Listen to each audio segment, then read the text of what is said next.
আচ্ছা,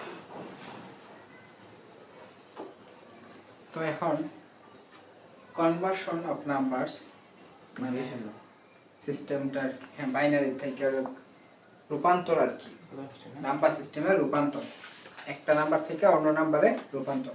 পৃষ্ঠা 4। তো এই কনভার্সন অফ নাম্বারস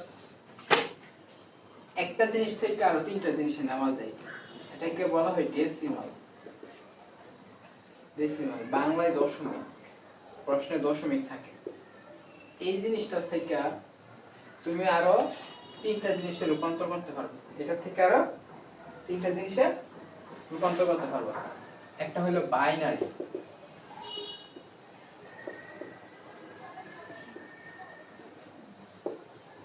বাইনারি, আর একটা হলো অক্টাল।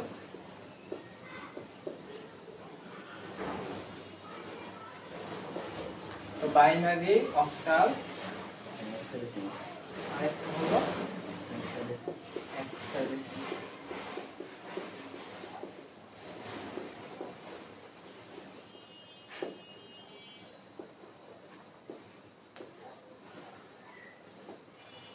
তো এই ডেসিমালকে আমরা আরো তিন ভাবে রূপান্তর করতে পারি, হয়তো বাইনারিতে, নাইলে অক্টালে, নাইলে হেক্সাডেসিমালে। তো বাইনারির বেস কত? 2, অক্টালের 8, হেক্সাডেসিমালের 16। ঠিক আছে? তো আমরা এই ডেসিমালকে বলা হয় দশমিক। কি বলা হয়?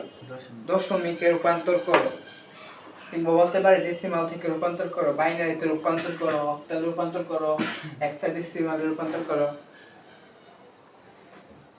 আবার একটু প্রশ্ন মাঝে মধ্যে একটু কি পাল্টায় দেয়, কি তো হ্যাঁ 10 ভিত্তিক নাম্বারে রূপান্তর করো, 8 ভিত্তিক, 2 ভিত্তিক, 16 ভিত্তিক।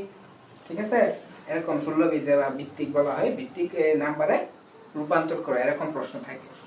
তাহলে এই তিনটা জিনিস আমরা করছি আগে, ডেসিমাল, বাইনারি, অক্টাল আর হেক্সাডেসিমাল।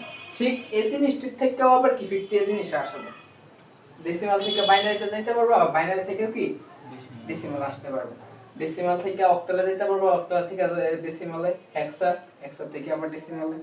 ঠিক আছে? তো একবার ডেসিমাল থেকে বাইনারি যাবো, বাইনারি থেকে আবার ডেসিমাল আসবো। ঠিক আছে? তো আজকে প্রথম যেটা করবো এটা হইছে বাইনারি, ডেসিমাল টু বাইনারি।